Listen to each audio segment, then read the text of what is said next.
안녕하세요. 저는 부산에 살고 있는 40대 직장인 여성입니다. 결혼을 좀 늦게 한 편인데 최근에 일어난 끔찍한 일로 혼인 취소 절차를 밟고 있어요. 아직까지도 가슴이 답답하지만 이런 마음을 털어놓을 곳이 없어 이렇게 글을 쓰게 됐습니다. 일단 제가 결혼을 늦게 한 이유는 제 첫 연애가 실패했기 때문이에요. 연애만 무려 7년을 했고 당시 저는 첫사랑과 결혼을 꿈꾸는 평범한 여자였어요. 마치 숨 쉬는 것처럼 당연하게 결혼을 할 거라는 믿음이 있었죠. 하지만 그 사람은 아니었던 겁니다. 아니, 애초에 그놈은 사람이라고 보기도 힘들다고 봐야 정확하겠네요. 시간이 꽤 흘렀지만 전 정확히 기억하고 있습니다. 7월 24일이라는 그 날짜요. 당시 저는 남자친구와 한참 여름 휴가 계획을 짜고 있었고 남자친구와는 처음으로 해외여행을 갈 예정이었죠. 휴가에 연차까지 써서 날짜만 기다리고 있었는데 돌연 남자친구의 외할머니가 돌아가셨다는 이유로 여행이 무산됐습니다. 당연히 그 일이 먼저라는 걸 알고 있었고 전 오히려 장례식에 참여할 생각을 하고 있었어요. 거리도 멀고 정신이 없으니 오지 마라. 괜찮다곤 했지만 외할머니와 각별했다는 걸 알기에 주변 사람들에게 물어서라도 갈 생각이었습니다. 어차피 회사는 휴가를 낸 상태라서 거리가 먼 것도 괜찮았고요. 헌데 남자친구와 가장 친했던 친구들 그 누구도 제 전화를 받지 않았습니다. 그래서 그 친구들의 여자친구들에게도 연락을 돌렸고요. 혹시 벌써 장례식에 가서 일손을 거들고 있을 가능성이 있었기에 조심스럽게 부탁했습니다. 그런데 다른 분들은 모른다고 전화를 끊어버렸고 저 대신 알아봐 주겠다는 한 분이 난감한 목소리로 이런 말을 했어요. 저기 장례식이 아니라 결혼식장에 갔다고 하는데요. 네? 결혼식장이요? 제가 놀라서 되물으니 한참 망설이다가 입을 열더군요. 그게 그쪽 남자친구가 결혼을 한다고 하는데 저도 그게 무슨 말인지 잘 몰라서 몇 번을 물었는데 지금 결혼식장에 다들 갔다고 그래요. 민성 씨, 준호 씨, 그리고 우진 씨? 그 사람들 거기 다 있대요. 그분들 여자친구들도 그곳에 있고요. 결혼식 망친다고 저한테 말을 하지 말라고 하는데 그건 좀 아닌 것 같아서요. 하지만 분명 외할머니가 돌아가셨다고 결혼식장에 와 계신다고 하네요. 외할머니요. 제 남자친구도 어제 연락받았다고 해요. 청첩장 사진 받아놨어요. 그 말과 함께 청첩장 사진을 제 휴대폰으로 보내줬어요. 그곳에 정확하게 표기된 남자친구의 이름과 남자친구 부모님의 이름이 보였습니다. 여자 이름은 단 한 번도 들어본 적 없는 그런 이름이었고요. 당연히 처음엔 믿지 않았습니다. 몰래카메라처럼 깜짝 서프라이즈를 할 생각이구나 하고 애써 외면하려고 했지만 손이 떨리는 건 어쩔 수 없더군요. 속으로 아닐 거라고 몇 번이나 되뇌며 그곳으로 향했습니다. 그리고 바로 진실을 알게 됐어요. 남자친구와 친구들이 결혼식장 주차장 한 곳에 마련된 흡연실에서 담배를 피우는 걸 발견했기 때문이었죠. 제 얼굴을 아는 친구들은 거의 도망치듯이 그 자리를 빠져나갔고 남자친구는 놀라긴 했지만 제법 덤덤한 표정으로 제게 다가와서 말했습니다. 진짜 미안해. 정말 미안하긴 한데 나도 진짜 어쩔 수 없었어. 뭘 어쩔 수 없다는 거야? 결혼하는 거? 아니면 날 속인 거? 어쩔 수 없다는 말은 그럴 때 하는 게 아니야. 정말이야. 딱 하룻밤 실수를 했는데 아이를 가졌다고 우리 집에 들어와 버렸는데 나라고 좋았겠어? 난 진짜 너뿐이었어. 알잖아. 우리 무려 7년을 사귀었어. 내가 취업 준비할 때부터 나는 오직 너 하나였고 우리 서로가 첫사랑이잖아. 근데 부모님 마음이 그렇겠어? 우리 할머니는 하도 성화를 하셔서 울며 겨자 먹기로 결혼식만 하는 거야. 날 몰라? 나 알잖아. 전 너무 어이가 없어서 헛웃음을 흘렸죠. 모르겠는데 내가 아는 사람이 맞긴 해? 우리 바로 이틀 전에 휴가 계획 짜고 웃고 떠들었어. 근데 뒤로는 결혼식 준비하고 있었던 거야? 어쩜 그럴 수가 있니? 그것도 오해야. 진짜로 휴가 떠나려고 했어. 근데 결혼식장 자리가 비었다고 바로 들어가자고 해서 원래는 나도 휴가 가서 진지하게 이야기를 해볼 생각이었다고. 너랑 상의해서 어떻게든 해보려고 했다고. 진짜야. 근데 할머니가 몸도 안 좋다고 하고 애 출산하기 전에 결혼식 해야 한다고 하고 아버지는 또 은퇴하시기 전에 결혼하라고 닥달을 하고. 핑계 그만 나열해. 역겨우니까. 알아. 화날만 하지. 근데 그래도 나 진심이야. 너한테 돌아가려고 했어. 아니면 지금이라도 같이 도망칠까? 너만 나 받아주면 당장 그럴 수 있어. 애가 있어도 받아줄지 몰라서 내가 여기까지 끌려온 거야. 네가 나랑 결혼 안 한다고 할까봐 그게 무서워서. 그 말은 두 여자 사이에서 양다리 걸친 것뿐이라는 말이네? 누가 날 받아줄까 재면서. 아니야, 난 널 골랐어. 저 여자 진짜 실수라니까? 나도 이렇게 될 줄 몰랐어. 생각을 해봐라. 너처럼 집안이 좋은 것도 아니고 자기 관리가 철저한 것도 아니고 예쁘지도 않아. 애초에 나랑 맞는 부분이 하나도 없어. 그런 여자라니까? 볼 거라고는 아무것도 없는. 집안 이야기가 나오자 들끓던 배신감과 분노마저 씻겨 내려가는 기분이 들더군요. 그리고 머리는 오히려 맑아졌습니다. 7년이라는 시간에 정이 더해지면서 대부분은 이해하고 넘어갔지만 남자친구는 제게 늘 자격지심을 느끼고 있었어요. 좀 더 정확히는 저희 집과 자신의 집의 차이에 대한 거였죠. 그렇다고 저희 집이 엄청난 재벌이라는 것도 아니었습니다. 보통 사람들보다 조금 여유롭다는 수준이었고 그것도 순전히 저희 부모님 두 분이 자신들의 힘으로 얻어낸 거였고요. 어머니는 한의사였고 아버지는 치과의사였습니다. 개천의 용이라고 불렸던 두 사람은 중학교 동창이었고 서로가 서로의 첫사랑이기도 했었어요.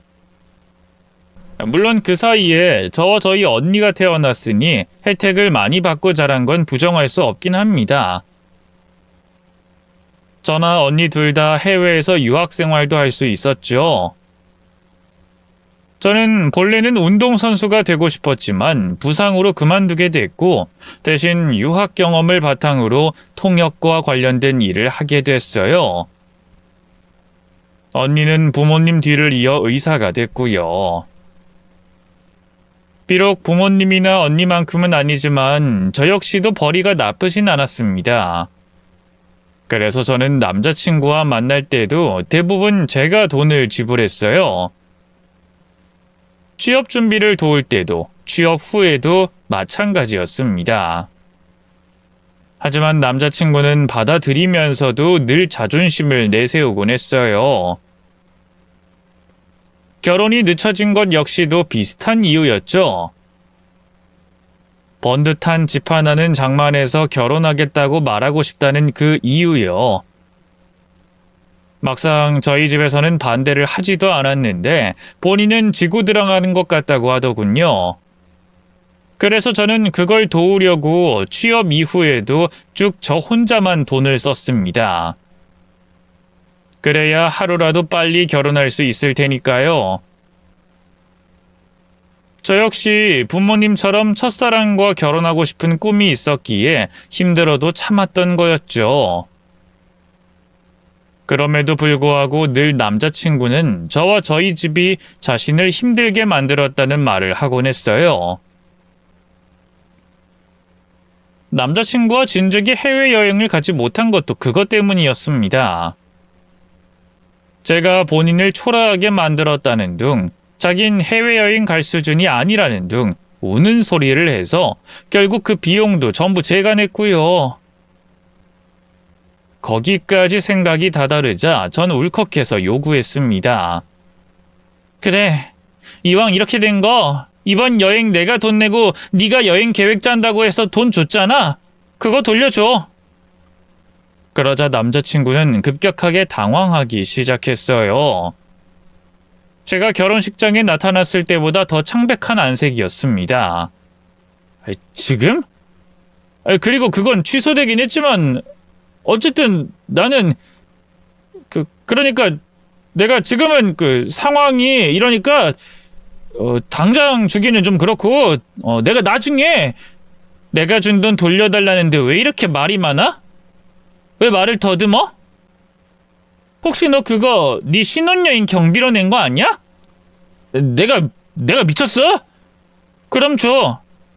당장 돌려달라고. 야, 갑자기 이러는 건 좀 아니지. 나 이제 결혼식 시작해. 그럼 내가 너희 부모님한테 달라고 할까? 아니다. 지금 안 돌려주면 이제까지 너한테 드린 돈 전부 변호사랑 상담해서 다 받아낼 거야. 데이트 비용이야 내가 냈다고 쳐. 하지만 네 학원비, 고시원비, 생활비까지 하면 무조건 받을 수 있어. 알아? 이런 식으로 할 거야? 나 너한테 돌아간다고. 누가 받아준다고 했어? 난 그럴 생각 없어. 너 솔직히 볼 것도 없잖아. 첫사랑이라는 건 말고 너 나한테 특별한 거 없어. 진심이야? 그래. 내가 너 그럴 줄 알았어. 내가 그럴 줄 알고 이 여자랑 결혼한 거야. 너보다 잘난 건 없어도 그래도 남편 공경할 줄 알고 내가 최고인 여자거든? 넌 아니잖아. 집안에 돈 좀 있다고 잘난 척하고 거만하고 솔직히 너랑 연애하는 거 최악이었어. 매번 나만 전전긍긍하면서 네 눈치만 살펴야 했지. 그래서 너랑 결혼 안 한 거야. 평생 내가 그렇게 살 걸 생각하면 소름 끼쳐서. 이왕 이렇게 됐으니 내 축의금 낸다고 생각해. 난 돈 못 주니까. 돈 이야기에 바로 발끈하더니 그렇게 결혼식장으로 들어가 버렸습니다. 헌데 제 성격상 그래 더러운 똥 밟았다 이런 게 불가능하더라고요. 그나마 있던 정이 떨어지니 못할 것도 없었습니다. 그래서 저는 축의금을 받는 곳으로 갔고 낯익은 남자친구의 친구들이 앉아있는 걸 발견했죠. 그리고는 그대로 축의금을 모아놓은 걸 들고 나와버렸습니다. 만류하는 남자친구의 친구들에게 신고하려면 하라고, 난 변호사랑 기다릴 거라고 꼭 전해달라고 하면서 말이에요.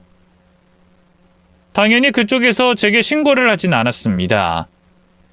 그간 제가 준 선물만 모아도 축의금 전부를 합친 것보다 못한 수준이었으니까요. 문제는 그 뒤에도 3년이 넘게 남자친구에게 계속 연락이 왔다는 거였습니다. 대부분은 다시 만나자는 내용이었고 술만 먹으면 울고 짜면서 빌곤 했고요. 그걸 왜 듣고 있었냐고요? 사실 그 당시 저는 꽤 힘들었습니다. 그런 연락을 다 받은 것도 아마 그렇게 해서라도 상처를 치유하고 싶었기 때문이었던 것 같아요. 정이 떨어지고 마음이 식긴 했지만 너무 오래 만났기에 상처가 꽤 깊고 컸으니까 말입니다. 사람은 사람으로 있는 거라고 다들 제게 누군가를 소개해줬지만 우습게도 저는 누군가를 아예 믿지 못하는 성격이 돼버렸어요. 그건 제 나름의 방어였고 배신당하는 고통보다는 더 나은 선택지였습니다. 정신과도 다녔고 상담 치료도 따로 받았지만 딱히 도움이 되지 않았죠. 당연히 그런 만남은 오래가지 못했고 결국 저는 뒤늦게 남편을 만나서 결혼을 하게 됐던 거였어요. 남편과는 첫 만남부터가 좋았습니다. 제가 매일 아침 달리기를 하는데 그곳에서 만나게 된 사람이었거든요. 누군가의 소개가 아니라 자연스러운 만남이었고 저와 비슷한 부분이 너무나 많았죠. 특히나 가장 끌렸던 것이 저와 같은 상처가 있다는 거였습니다. 오랜 시간 함께한 여자친구의 배신으로 마음의 상처가 커서 그 누구도 만나지 않는다고 했거든요. 거기다가 정신과를 다니고 있는 게 부끄럽다는 제 말에 그 사람은 이렇게 위로를 해줬죠. 정신과를 다니는 게 뭐요? 그곳은 상처받은 사람만 가는 곳이에요. 상처를 준 사람들은 절대 안 가는. 그래서 저는 정신과를 다닌다고 하면 오히려 좋은 사람이라는 생각이 들어요. 저도 몇 번 다녔고요. 저도 좋은 사람이거든요, 그쪽처럼. 심지어 저처럼 운동도 좋아하고 음식 취향도 딱 맞았습니다. 남편은 오랜 기간 해외에서 살았다고 했으며 부모님은 모두 미국으로 이민을 간 상태라고 했어요.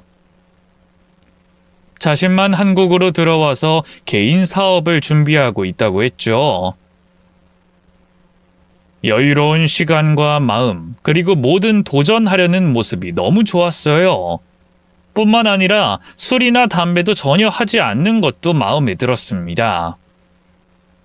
때문에 1년 정도 만남 뒤에 자연스럽게 결혼 이야기가 오가게 됐고요. 하지만 순탄할 줄만 알았던 그 사람과의 결혼은 거짓말 하나로 멈춰지게 됐습니다. 시작은 아주 작은 거짓말부터였어요. 초반부터 약간씩 다툼의 원인이 되기도 했지만 굉장히 사소한 거였습니다. 이를테면 밥을 먹었다, 커피를 마셨다, 잠을 잤다와 같은 기본적인 것들이었네요. 도대체 왜 거짓말을 하는 건지 이유를 몰라서 한 번은 진지하게 제가 물었습니다. 그냥 배부르다, 먹고 왔다고 하면 그만인데 왜 그걸로 거짓말을 해? 일종의 배려지. 여자친구가 배고프면 같이 먹어주고 싶으니까. 그래? 그럼 그건 그렇다고 치자. 약속 시간에 늦게 왔고 누가 봐도 잠을 자다가 늦은 건데 차가 막혔다는 거짓말을 왜 해? 그건 배려라고 볼 수도 없잖아. 아이, 그야 너한테 실망스러운 모습을 보이기 싫어서 그렇지. 싸우기도 싫고. 사람이 깜빡 잠이 들 수도 있는 건데 그걸 보여주기 싫다고 거짓말을 한다고? 난 좀 아닌 것 같아. 난 그것보다 거짓말을 한 자체가 더 실망스럽거든. 알았어, 내가 주의할게. 앞으로는 절대 안 그래. 아무래도 첫 연애 때문에 받은 상처로 저는 거짓말에 더욱 예민할 수밖에 없었는데 남편은 자신이 완벽해야 한다는 강박이 있는 것 같았어요. 게임을 하는데 일을 하고 있다고 하거나 밖에 돌아다니는 것 같은데 공부를 한다는 거짓말을 할 때마다 다퉜습니다. 그러다 결정적으로 다투게 된 것은 바로 식성이었어요. 저는 해산물을 무척 좋아했고 그 사람도 그랬는데 한 번은 대게를 먹으러 갔다가 사단이 난 거였습니다. 갑자기 얼굴이 여기저기 울긋불긋하게 올라오는 걸 발견했고 황급히 약을 먹는 것도 봤죠. 그 사람은 비타민이라고 했지만 그 당시 얼굴을 보면 누구라도 그 말을 믿지 못했을 겁니다. 지금 장난해? 비타민? 줘봐, 약국 가서 물어보게. 저는 약을 달라고 손을 내밀었어요. 그러자 주춤거렸죠.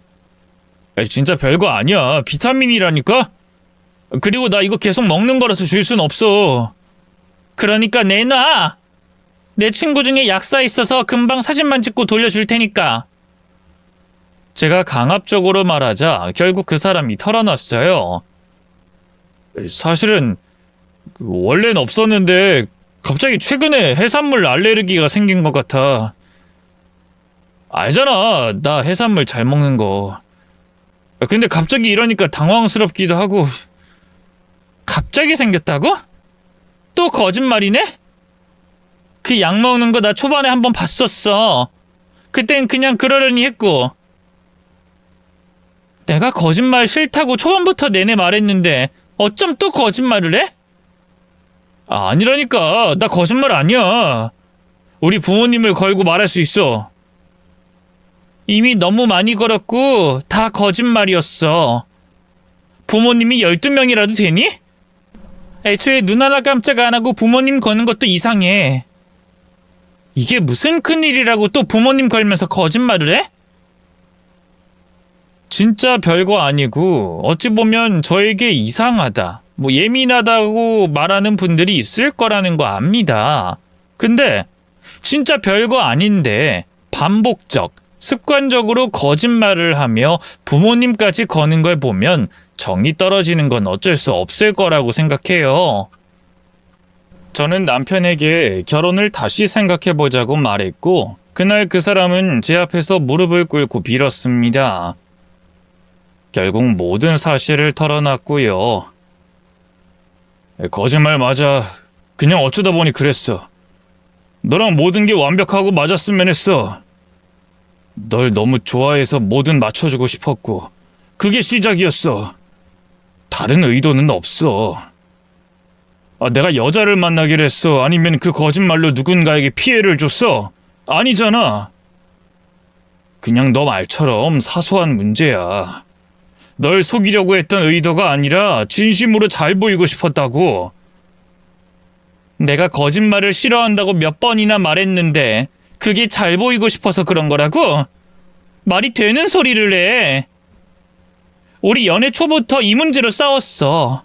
잠자다가 일어난 목소리로 사무실에 있다, 미팅 중이다, 이런 거짓말은 기본이었고 한두 번이 아니잖아. 넌 아침에 일어나서 운동하고 또 저녁에도 운동하잖아. 나도 운동을 좋아하긴 하지만 그렇게 규칙적으로 하진 못하는 사람이야. 사업 준비하다 보니 이것저것 힘든 일이 많았고 피곤했고 몸도 안 좋았지. 근데 그걸 드러내기 싫었어. 적어도 너한텐 완벽한 사람이 되고 싶었으니까. 오로지 너한테 잘 보이기 위해서만 그렇게 말한 거고, 게으른 사람처럼 보이기도 싫었던 게 전부야. 이제 정말 다신 안 그럴게. 어? 나 버리지 마. 울면서 다신 안 그러겠다고 싹싹 비는데 결국 저는 다신 안 그러겠다는 약속을 받고 용서하게 됐습니다. 그리고 저희는 그 뒤에 결혼을 하게 됐네요. 결혼식 당일이 돼서야 미국에 있다던 시부모님을 뵙고 제게 그저 잘 살아달라는 말만 하던 좋은 분들이었습니다. 비록 남자친구의 지인들 대부분이 미국에 있었기 때문에 많은 사람이 참석하지 못했지만 참석한 대부분이 꽤 잘 나가는 사람들이었어요. 친구들 중에는 미국에서 건설업을 한다는 사람도 있었고 변호사라는 사람도 있었죠. 근데 좀 이상했던 것은 그 사람들의 축의금 액수가 달랑 5만 원이었다는 거였습니다. 어린 시절부터 친했다고 하기에는 그 액수가 너무 적었거든요. 하지만 미국에 오래 살아서 그럴 수도 있겠다고 하고 넘겼어요. 딱히 돈이 중요한 게 아니라 비행기까지 타고 온 것 자체만으로도 이해할 수 있는 범주였고요. 하지만 이상한 건 더 있었죠. 함께 살다 보니 남편의 행동이 어딘지 수상했습니다. 평소 술, 담배라면 질색을 했던 사람인데 밖에 나갔다가 돌아오면 아주 약간의 술 냄새와 담배 냄새가 났거든요. 헌데 제가 그것에 대해 말하면 남편은 늘 준비가 되어 있었습니다. 오늘 사업 투자처럼 미팅했어. 그러다 보니 술을 살짝 먹는 척 했던 거고. 담배 냄새는 옆에 있어서 그렇게 된 거야. 내가 몸에도 안 좋은 걸 왜 하겠어. 나 몰라? 그야 알지만 너무 자주 그러니까 냄새나서 물어보는 거지. 몇 번을 말해. 왜 이렇게 사람을 숨막히게 해? 내가 그렇다고 하면 좀 믿고 넘어갈 수는 없어? 냄새가 날 수도 있는 거잖아. 나도 예전에 당신한테서 담배 냄새 맡았어. 그럼 당신도 담배 피우는 거야? 아니잖아. 앞에 걸어가던 사람이 담배 피우나 보다 그렇게 넘어갔다고. 근데 왜 당신은 넘어가지 않아 매사가 의심이냐고. 그거 병이야, 병. 무슨 또 병이라고 말을 해. 난 좀 이상하니까 물어본 것 뿐인데. 난 안 그러잖아. 당신만 그러는 거고. 난 설령 당신이 몰래 술을 먹든 담배를 피우든 괜찮아. 왜? 당신이니까. 당신이 그러고 싶다고 하면 난 다 괜찮다고. 하지만 당신은 자기 기준을 벗어나면 의심부터 하고 보니까 문제라는 거야. 고쳐. 다시 병원을 다녀보든가. 하도 제가 예민하게 구는 거다, 병이다 이런 식으로 몰아가기에 저도 더 이상은 그 말에 대해서 왈가왈부하지 않았어요. 미안하다고 사과까지 했죠. 그리고 또 병원에서 상담도 받았고요. 하지만 얼마 안 가서 남편이 쓰레기장 근처에 숨어서 몰래 담배를 피우는 걸 보고 말았습니다. 아니라고 펄쩍 뛰면서 절 의심병 환자로 몰아넣더니 결국 제 의심이 틀리지 않았다는 걸 알게 됐고요. 전 당연히 남편을 추궁했습니다. 그런데 그때는 이전과 반응이 완전히 달랐어요. 그래, 피운다. 왜? 좀 피우면 안 돼? 뭘 얼마나 더 빡빡하게 굴 거야? 이해하고 넘어가는 법이 없어. 야, 담배는 기호식품이야. 속이 상해서 피웠어. 그게 뭐 잘못이야? 내가 미성년자야? 아예 성인이 담배 피우는 걸로도 이렇게까지 눈치 봐야 해?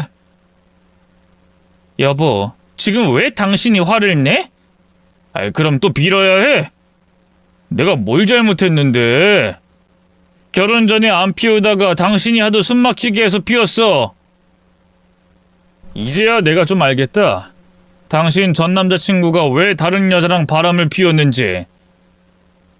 당신 사람이 너무 빡빡해. 어떨 때 보면 좀 기계 같아서 소름 끼쳐. 아침에 운동하고 저녁에 운동하고 무슨 여기가 태릉 선수촌이야? 그리고 낮잠도 안 자고 주말에도 쉬지도 않고 로봇이야? 무슨 사람이 인간미가 없어. 보고 있으면 내가 다 피곤해. 그야 내가 어릴 때부터 해왔던 운동이라서 그런 거고. 그리고 지금 중요한 게 그게 아니잖아. 당신이 거짓말한 게 중요한 거지. 갑자기 속이 상해서 피었다고 말하면서 날 비난하는 게 말이 된다고 생각해? 왜 말이 안 돼? 당신이 날 짜증나게 만들어서 피웠다고 솔직하게 말한 건데. 그럼 술도 그냥 마신 거고 담배도 피우는 거고 술도 마시고 해산물도 알레르기 있고. 당신 말에 진실이 하나라도 있긴 해? 다른 것도 거짓말인 거 아니야? 제가 이 말을 하자 남편은 눈이 반쯤 뒤집혀서 괴성을 질렀어요. 그리고는 바로 옆에 있던 자신의 휴대폰을 벽에 던져버렸습니다. 그때 눈과 표정은 정말이지 괴물처럼 보일 정도로 기괴하더군요. 아무리 사소하더라도 지속적으로 거짓말을 해왔고 물건을 던지는 것은 일종의 폭력성이라고 판단했습니다. 그래서 저는 남편에게 이혼을 하자고 말했어요. 물론 완전히 진심이라기보다는 약간의 경고성이었습니다. 일정 부분 남편의 답답한 심정을 이해한 것도 사실이었고요. 다행히 그 경고는 제대로 먹혀서 남편은 제게 잘못을 빌었습니다. 또 화가 나서 물건을 던진 게 아니라 정확히는 휴대폰을 들고 밖에 나가려다가 손에서 미끄러진 거라고 했고요. 우린 그날 꽤 많은 대화를 나눴습니다. 술은 딱 한 잔 정도 마실 수 있다고 했고 담배는 피우다가 끊었다고 했어요. 모든 걸 솔직하게 말했다면서 미안하다고 하더군요. 서로 진심을 털어놓고 잘 살아보자는 말도 했죠. 그러다 보니 분위기가 좋아져서 남편은 제게 데이트 신청을 했어요. 근사한 곳에서 식사도 하고 술도 한잔 하자는 식으로 말입니다. 실제로 우리는 그렇게 했고 꽤 즐거웠어요. 그렇게 집으로 돌아가면서 저희는 대리기사를 불렀습니다. 한 5분? 그 정도 기다리니 멀리서 뛰어오는 사람이 보이더군요. 저는 그 사람에게 차키를 주면서 잘 부탁한다고 말했습니다. 헌데 그 사람의 시선은 제가 아니라 저희 남편을 보고 있었어요. 초반에는 흠칫 놀란 듯 싶었는데 심지어 아주 창백한 인상으로 얼굴까지 떨리고 있었습니다. 좀 이상하긴 했지만 피곤하신가 하는 정도로 넘어갔고요. 그리고 차를 타고 집으로 향하는데 남편은 제게 유독 다정하게 말했습니다. 앞으로는 거짓말 절대 안 할 거야. 진짜로. 마음이 정말 편안하다. 비록 내가 술을 딱 한 잔밖에 못하지만 가끔 나와서 같이 먹자. 이것도 너무 좋네. 어때? 저는 그런 남편이 고마워서 손을 잡았어요. 좋아. 그렇게 말해줘서 너무 고마워. 나도 잘할게. 그나저나 우리도 시간 내서 미국 한번 가야 하지 않을까? 어머님, 아버님 얼굴 한번 뵙고 인사드려야 하잖아. 이번에 휴가가 좀 긴 편인데 그때 갈까? 그래, 그래야지. 근데 내 사업이 좀 바빠질 것 같아서 걱정이긴 하네. 휴가를 맞출 수 있을까? 일단 노력은 해보자. 당신이 그렇게 말해줘서 너무 고마워. 고맙긴 당연한 거지. 어머님 진짜 좋은 분인 것 같았어. 그렇지. 그나저나 나 사업 투자금 말이야. 혹시 생각은 해봤어? 결혼하기 전에 남편은 사업 준비를 해왔고 결혼 바로 직전에 회사 건물을 인수했어요.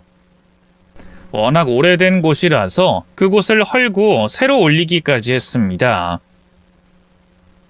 내부 인테리어도 다 바꾸고 생각보다 돈이 너무 많이 들었는데 신혼집까지 저와 반반씩 부담했고요.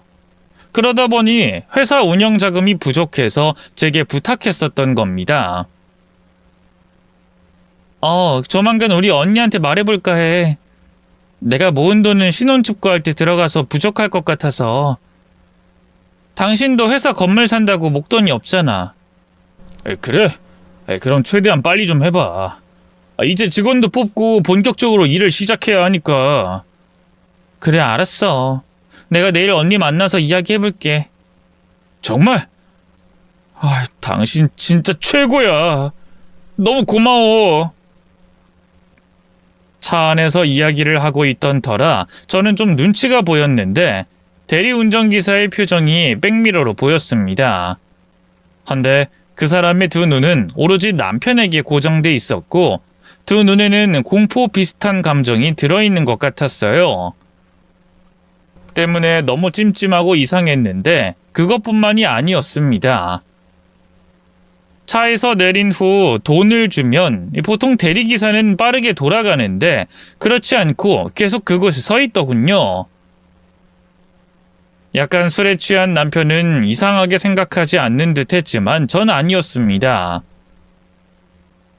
잠자리에 들 때까지도 그 표정이 잊혀지지 않고 계속 신경이 쓰였으니까요. 결국 저는 그날 잠을 제대로 이루지 못했습니다. 한참을 망설이다가 아침이 되어 어제 걸었던 번호로 전화를 했죠. 그런데 전화를 받은 남자는 제가 설명하기도 전에 마치 절 기다렸다는 듯 말하더군요. 안 그래도 연락드리려고 했어요, 사모님. 네? 그게 무슨 말씀인지. 사모님, 잠깐 밖으로 나와 보실래요? 저 안 그래도 집 앞에 있거든요. 혹시 남편분은 자고 있어요. 오늘 주말이니까. 그럼 몰래 나오셨으면 좋겠습니다. 부탁드려요. 좀 겁이 나기도 했습니다. 아무래도 낯선 남자와 단둘이 보는 것도 찜찜했는데 집 앞까지 와 있다는 말이 소름 끼치기도 했고요. 그럼에도 저는 평소처럼 운동복을 입고는 밖으로 나갔고 그 사람과 마주할 수 있었죠. 어쩐지 비장한 표정이기도 했고 수척한 느낌이 드는 남자는 저와 비슷하거나 약간 더 나이가 많아 보이더군요. 남자는 슬쩍 눈치를 보고는 천천히 걸어서 어디론가 향했습니다. 뭐 딱히 목적지가 있는 것처럼 보이지 않았고 산책을 하는 듯 했죠. 그렇게 한 5분 정도 걷더니 이내 제게 말했어요. 이전에도 모셨던 분이거든요. 그쪽 남편요. 오지랖인 거 알고 있습니다만 차도 정확히 기억하고 있고요. 무엇보다 어제 이야기하는 걸 들으니 이건 말하는 게 좋을 것 같아서요. 뭘 말씀하시는 거죠? 저희 남편을 모셨다는 말이 뭔지 착각 아닐까요? 어제 그쪽이 몰았던 차는 제 차거든요. 남편 차가 아니라. 몰래 사모님 차를 몰았을 가능성은 없나요? 그럴 리가 없는. 저는 부정을 하면서도 머릿속에 몇 가지 가능성을 떠올렸습니다. 저는 통역이나 번역하는 일을 주로 했는데 생각보다 일 특성상 출장이 잦은 편이었어요. 그래서 어떨 때는 지방으로 내려가는 일도 많았죠. 제가 좀 머뭇거리자 남자가 말하더군요. 제가 그쪽 남편분을 기억 못할 리가 없어요. 술에 취해서 대리기사를 막대하는 사람으로 꽤 유명한 사람이고요. 막말에 욕설을 하는 건 기본이고 심지어 저는 폭행까지 당했었습니다. 경찰에 기록도 있으니 알아보시면 됩니다. 그게 불가능하다면 차량의 블랙박스를 보셔도 되고요. 근데 제가 온 건 그쪽 남편의 폭력성을 말하려는 게 아니거든요. 네? 그게 무슨... 물론 그 문제도 문제지만 사업 투자 이야기 하던데. 아, 들으셨어요? 그게 왜요? 뭔지 모르고 저도 정확히 어떤 사람인지 모르지만 일전에 그 남자분의 어머니를 데려다 드린 적이 있었어요. 대리 일을 하다 보면 경유해서 다른 사람도 내려주는 거 아시죠? 네, 저도 종종 그러니까요. 그때 한 할머니를 데려다 드린 적이 있었고 그분이 분명 엄마라고 불렀습니다. 미국에 계신다는 그 말이 앞뒤가 맞지 않아요. 거기에 돈 이야기 나오는 걸 들으니 뭔가 기분이 이상해서 오게 된 겁니다. 그것도 블랙박스 확인해 보세요. 한 달 전쯤이었어요. 당황스럽고 머리가 어지러웠습니다. 시어머니라면 분명히 결혼식장에서 뵀고 미국에 어디에서 살고 있는지까지 이야기를 나눴었기에 믿겨지지가 않았고요. 하지만 평소에 습관적으로 거짓말을 하는 남편이었기에 확실히 해둘 필요가 있었죠. 또 대리기사가 말했던 그날의 저는 3일 동안 지방 출장에 가 있었기에 신빙성이 더해졌거든요. 문제는 블랙박스였습니다. 보통 이런 경우에는 확인하면 뚝딱 결과가 나오던데 전 아니었어요. 기록 전부가 삭제되어 있었기에 아무것도 볼 수가 없었습니다. 제 차량인데 제가 지웠을 리는 없으니 의심은 증폭됐죠. 그래서 어쩌면 좋을지 좌절하고 있는데 대리기사님이 말했어요. 그거 복구됩니다. 돈은 좀 들고 시간도 약간 걸리지만 복구 가능해요. 이게요? 다 지워진 건데요? 네, 제가 대리기사라서 알아요. 이 일을 오래 하다 보면 블랙박스가 굉장히 중요해서요. 그럼 소개 좀 부탁해요. 가능할까요? 그리고 그 아주머니 그때 내려줬던 곳 주소 좀 알려주시고요.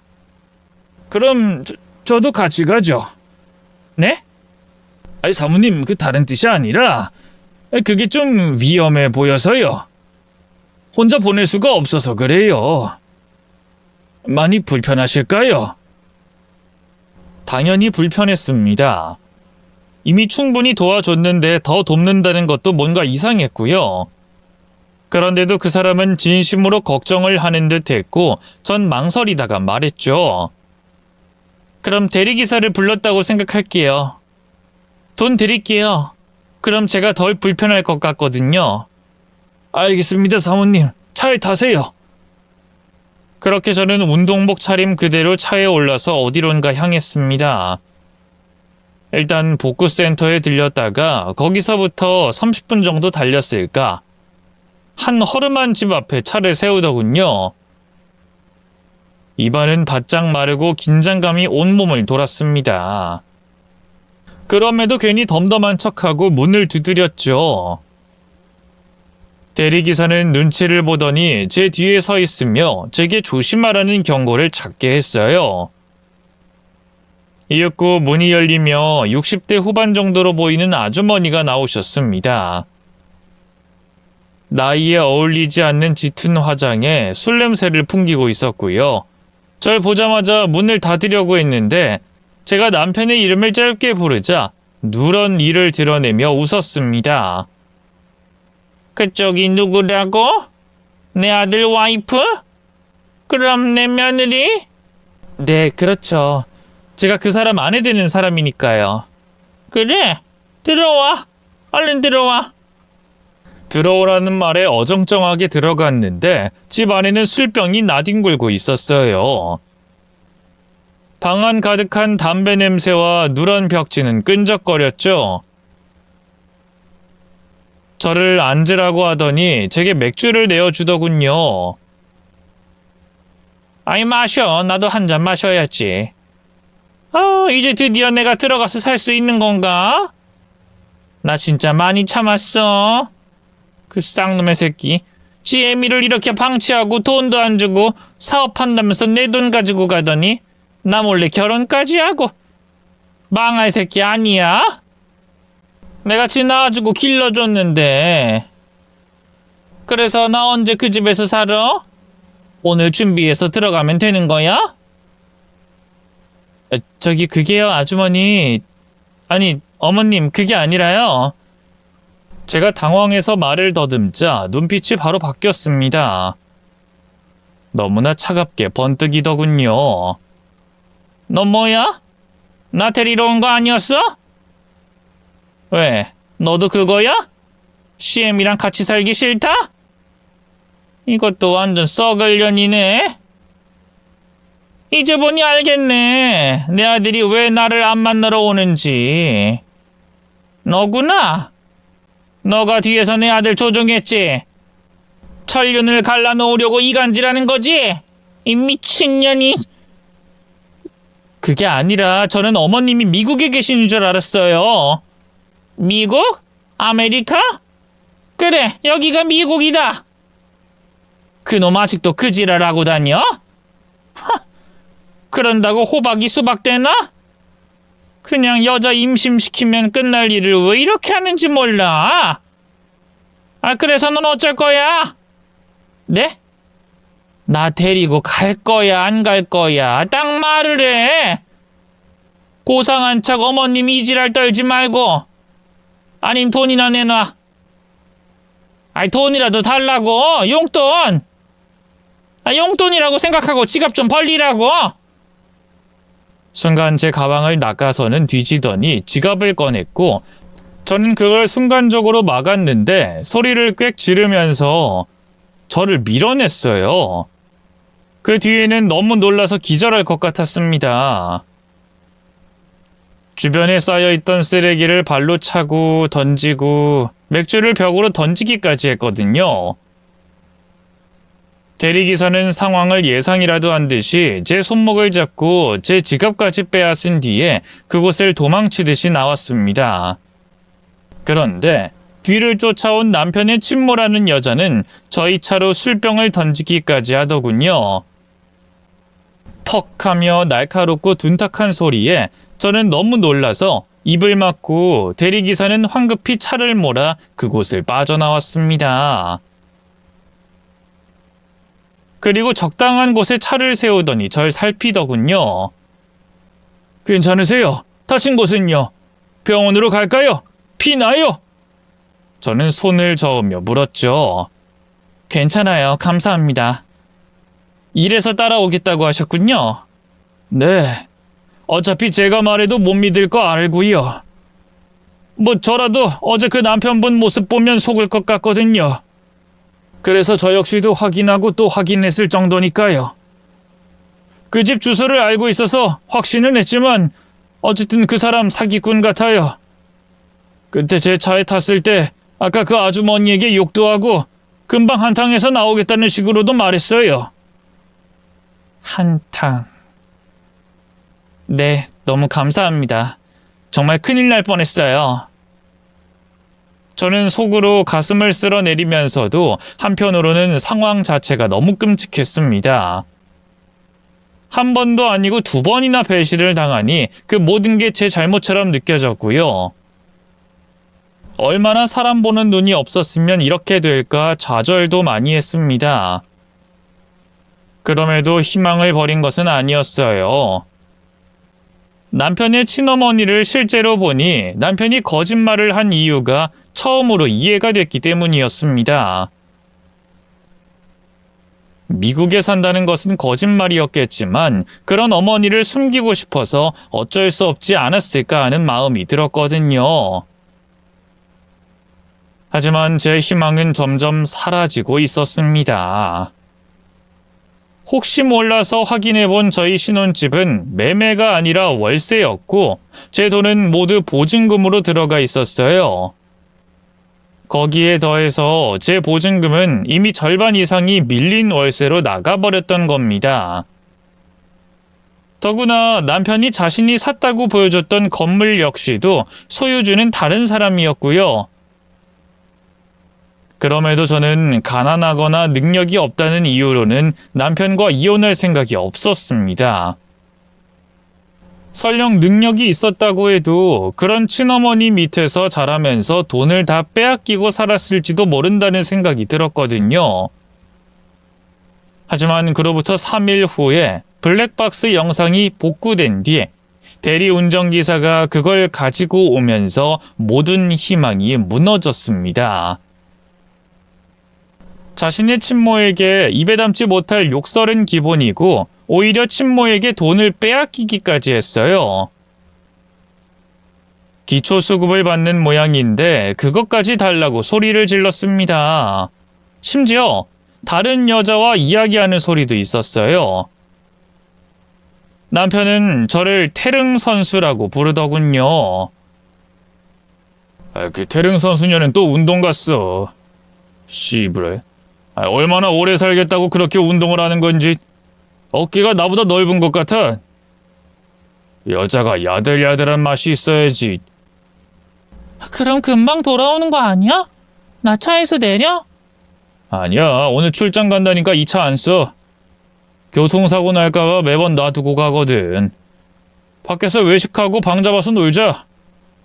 그러자 옆에 같이 탄 여자가 간드러지게 웃었습니다. 그래도 그 언니 돈은 많다며. 집이 엄청 부자라고 그랬지?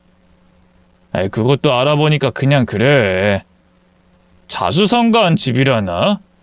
그래서 작은 병원 개원해서 아래 위층 이렇게 하는 거고. 집은 한 채 있고.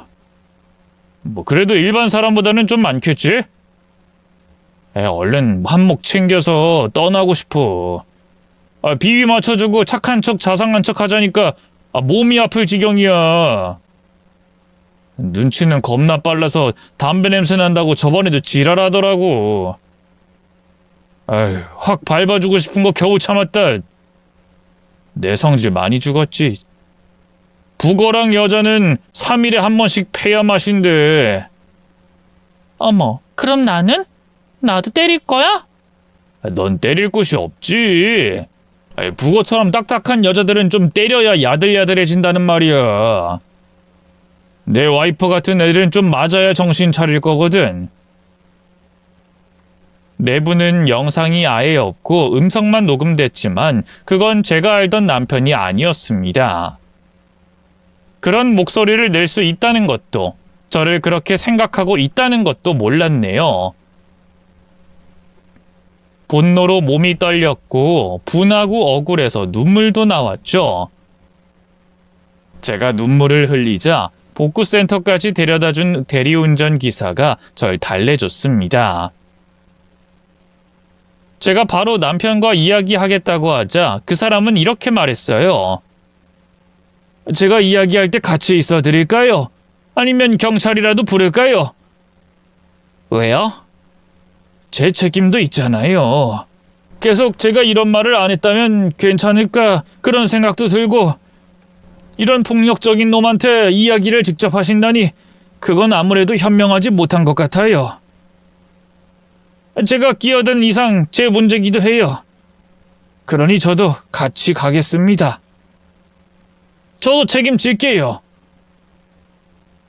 아니요, 마음은 감사해요. 하지만 이건 제 문제고요. 기사님은 이제 더는 신경 안 쓰셔도 될 것 같아요. 저 혼자 해결할 수 있어요. 네, 알죠. 그럼 제가 아니라고 해도 친구분들이라도... 제가 너무 걱정이 돼서 그런 겁니다. 저도 신경을 끄고 싶은데 저도 맞아봐서 알거든요. 이에 저는 그분의 눈을 보고 말했습니다. 저한텐 안 맞아보셨잖아요. 정말 괜찮습니다.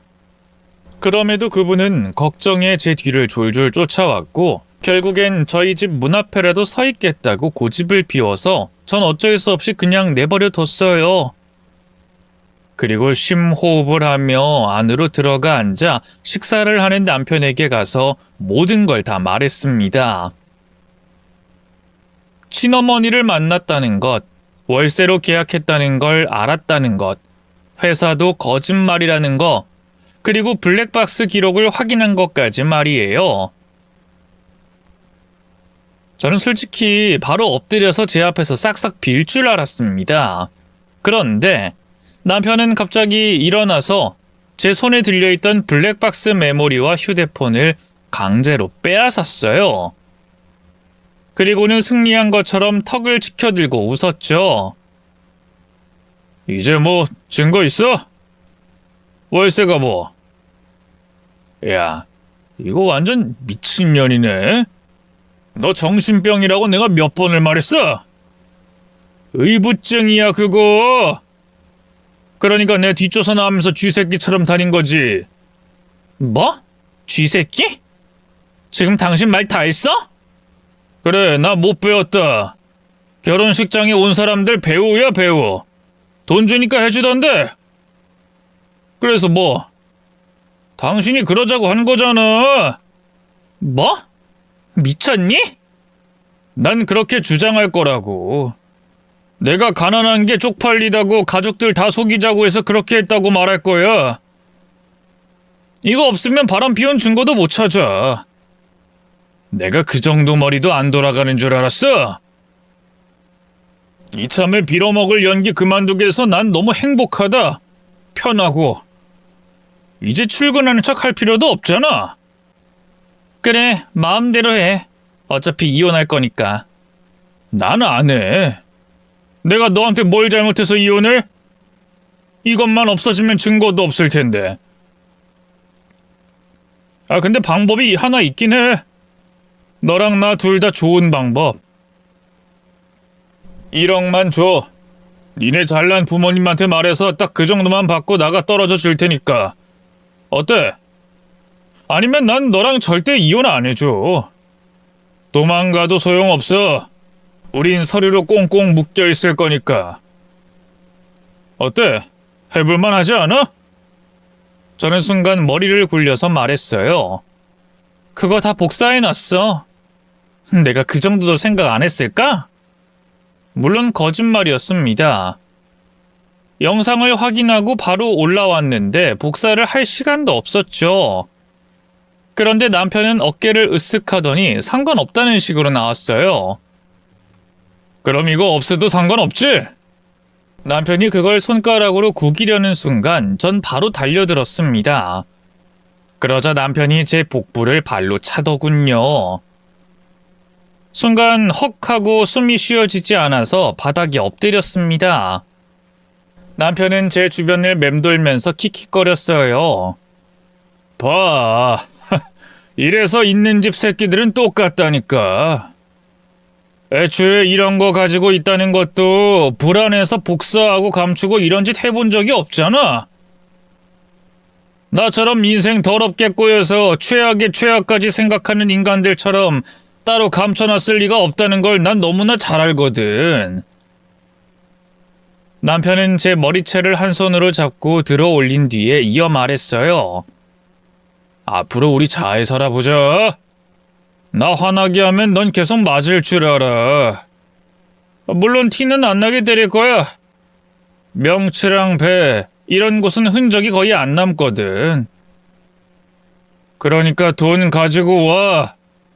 나한테서 벗어나고 싶으면 돈 가지고 오라고. 녹음? 뭐 추후의 증거? 그런 거 소용없어. 앞으로 너랑 무슨 이야기 하게 되면 너 홀딱 벗겨서 이야기할 거거든.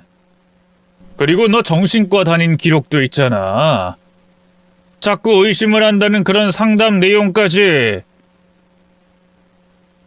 넌 나 죽어도 못 벗어나. 나한텐 어설픈 건 안 통한다고 아시겠어요? 귀한 집 따님. 그때 저는 처음으로 눈에서 불이 나는 것 같은 느낌을 받았습니다. 인생 전체가 거짓말인 인간과 평생을 사느니 차라리 죽이고 감옥을 가자는 생각까지 들었고요. 그래서 저는 천천히 일어나서 남편의 뺨을 휘갈겼습니다. 그러자 남편은 거실로 쭉 밀려서 한쪽이 쓰러졌고요. 남편은 비명을 질렀습니다. 그리고 자기의 한쪽 귀를 잡고 바들바들 떨며 말했죠. 내 귀, 고막이 나간 것 같아. 병원, 구급차. 저는 그런 남편의 머리통을 한 대 더 때렸습니다. 그리고는 웃으면서 말했어요. 나 중고등학교 운동했다고 했지? 내가 배구했었어. 네가 날 패고 살겠다고? 너 따위가? 온몸이 물살에 배는 남산처럼 튀어나온 아저씨가? 평생 하루도 안 빼고 운동을 하는 나를? 지금도 되게 힘 조절한 거야. 다음엔 조절이 될지 모르겠다만. 그렇습니다. 저는 배구 유망주였어요. 비록 손목 터널 증후군으로 그만둬야 했지만 운동을 그만둔 적도 없었습니다. 사실 정확히는 그만둘 수가 없었던 거였지만요. 운동을 해봤던 사람들은 알 겁니다. 운동을 그만두고 몸이 편해지면 몸 여기저기 안 아픈 곳이 없다는 걸 말이에요. 오히려 기다렸다는 듯 반발적인 통증이 왔죠. 그래서 저는 체력 관리가 아니라 안 아프기 위해서 필사적으로 운동을 해왔던 겁니다. 그런 저한테 귀를 맞았으니 고막이 터진 거였죠. 남편은 도망치려는 듯 자신의 한쪽 귀를 잡고 현관문으로 기어가더군요. 저는 그런 남편의 발목을 잡아서 끌어내렸습니다. 그리고는 제게서 빼앗았던 휴대폰과 메모리칩을 빼앗았어요. 솔직히 자신보다 힘이 약하다고 때리고 협박이나 하는 그놈을 씹어먹고 싶었습니다. 발목이라도 확 돌려버릴까 이런 생각도 들었네요. 하지만 더는 폭력을 행사하지 않고 조용히 경고했어요. 남은 한쪽 귀 고막도 터뜨려버리고 싶은데 참는 거야. 내 앞에서 한 번만 더 그런 짓 해봐. 그땐 내가 너 지구 끝까지 쫓아가서 죽일 거야. 알았니? 대답! 알았어. 반말하지 말고 이 새끼야. 네. 저는 바들바들 떠는 남편의 휴대폰마저 빼앗아서 그 집을 나왔습니다. 현관 밖에는 대리운전 기사님이 초췌한 얼굴로 기다리고 있었는데 남편의 상태를 보고 경악을 하더군요. 한쪽 귀에서 피를 질질 흘리고 있는 모습을 보면 누구라도 그랬을 거고요. 구급차라도 불러야 하는 거 아니냐며 남자가 말했지만 전 신경 끄라고 하고 차에 올랐습니다. 저는 그 상태로 바로 변호사를 찾아갔고 혼인 무효 소송을 진행하고 싶다고 했죠. 그런데 이 이야기를 들은 변호사가 남편의 경우는 사기 결혼에 해당하기 때문에 무효가 아니라 취소로 가야 한다고 하더군요. 이 둘의 차이는 알고 있느냐, 모르고 있느냐에 따라 나뉘는 거라고 했습니다. 혼인신고를 하는 사실을 알고 있었다면 취소, 아예 모르는 사이에 혼인신고가 된 경우는 무효가 된다고요. 결국 저는 4개월이 지난 현재까지도 취소 소송을 하고 있습니다. 절차가 어찌나 복잡하고 까다로운지 증거가 전부 있는데도 오래 걸려서 때론 정말 많이 힘드네요. 아마 그 중에 가장 힘든 것은 이따금 그 인간 얼굴을 봐야 하는 순간이었습니다. 그나마 그 인간이 저만 보면 바들바들 떨며 눈도 못 마주쳐서 다행이긴 했지만요. 하지만 그 중에서도 가장 힘든 것은 아마도 저 스스로에 대한 자신감이 사라졌다는 걸 겁니다. 첫사랑도 실패하고 첫 결혼까지도 사기 결혼을 당했으니 이제 더는 누군가를 만날 자신이 없어졌어요. 가족들도 주변 사람들도 제 탓이 아니라고는 했지만 도통 그 생각에서 벗어나질 못하겠습니다. 앞으로 저 잘 살 수 있을까요? 아니면 평생 혼자 사는 게 답일까요? 그리고 궁금하실 것 같아서 한 말씀 더 드리자면 대리운전기사분과는 친구로 잘 지내고 있습니다. 혼인 취소 확정되면 함께 식사라도 하자는 일종의 데이트 신청도 받았고요. 그 사람이 싫지는 않은데 계속 머리가 복잡합니다.